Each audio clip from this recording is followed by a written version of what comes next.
laugh and your Bible? What do you mean? Sign up for Minnow and get more Bible stories. Hello mga May. Welcome na naman sa panibagong araw ko bilang isang full-time mom. A day in a life ng isang full-time mom, typical na ina.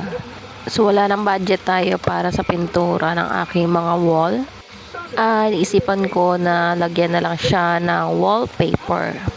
Since nagtitending itong mga wallpaper na to, na magandang wallpapers, ay subukan ko din dito sa aming kwarto sa taas. So, ulit itong kwarto na pinagsiya namin ngayon ay playroom area ng mga bata. So, dito lang muna kami matutulog.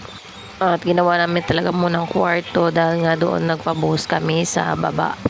So, ito na nga mamaya pinag-umpisan ko ng aking pagkakabit ng wallpaper. Ang ganda ng pagka-wallpaper niya mga me. Hindi siya yung paper na paper talaga. Parang elastic na wallpaper siya, yung medyo umuunat na paper mga me. So, ang ganda talaga.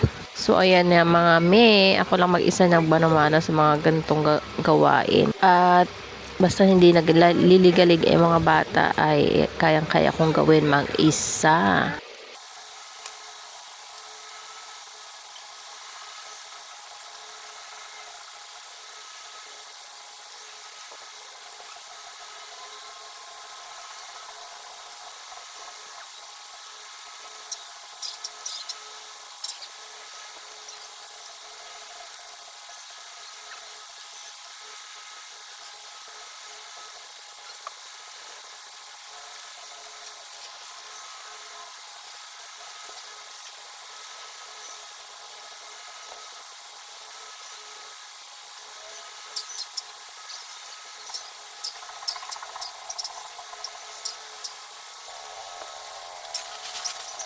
At hayan na mga mima, dito sa front na nakasabit yung aming TV siya. Diyan ko muna inuna mga me. So ayan. So sa gitna mga me ay lalagyan ko yan siya ng white. So ayan ang resulta mga me.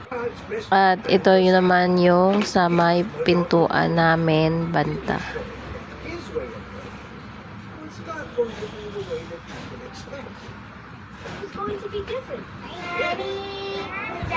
At eheto na rin yun sa gilid mga me. Ayan, natapos ko talaga siya mga me. At ang ganda siya tignan mga me. Huwag lang lalapitan talaga mga me. Parang namang hindi magmukhang wallpaper. So, pag malayuan siya para sa PVC mga me, alam nyo yon, PVC yung nagtitrend ngayon na nilalagay sa wall. So, ayan. Tamang ngalawang hagod mga me, oh. Or ang gondo. Pero yung pintuan namin mga tingin nyo naman, pro drawing ng mga anak ko. So, hindi ko pa yan na punasan. At heto na nga mga me, dumating na rin yung isang wallpaper na inaantay ko at nagkabit-kabit na rin ako dito yung sa isa pang gilid namin. Ayang kulay mga me, para siyang tiles na style naman. So, ayan mga me. So, hirap na hirap talaga ako mga me dahil nga hindi talaga masyadong flat yung pagkapalitada ng aming pader. So, kailangan talagang idikit natin mabuti yan at nagtutuklapan niya mga me. So, naputol-putol na rin ako dyan.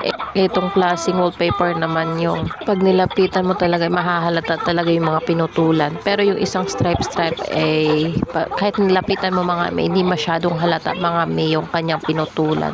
So, dapat isunod-sunod mo lang doon sa kanyang guhit-guhit. So, ito naman ay wala talaga susundan dito sa kanyang guhit at magiging halata talaga yung mga pinutulan mo basta pag nilapitan. Pero pag malayuan lang naman mga may ay hindi naman siya halata.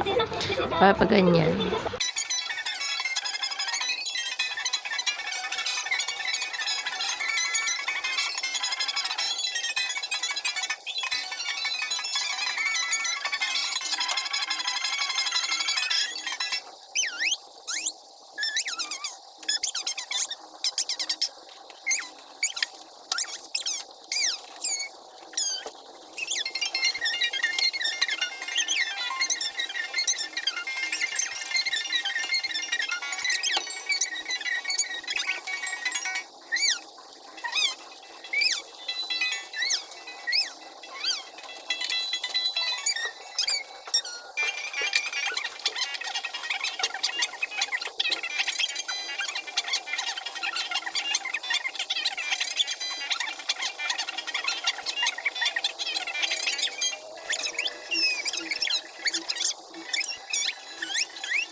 At tara, ito na mga mi, kinagabihan mga mi, nagpalitan na ako ng bedsheet namin. So, ayan na mga mi. Tapos na, pero may kaunti pang isang maliit akong kulang dahil pagod na talaga ako. So, that is for today mga mi, update sa aking buhay. God bless!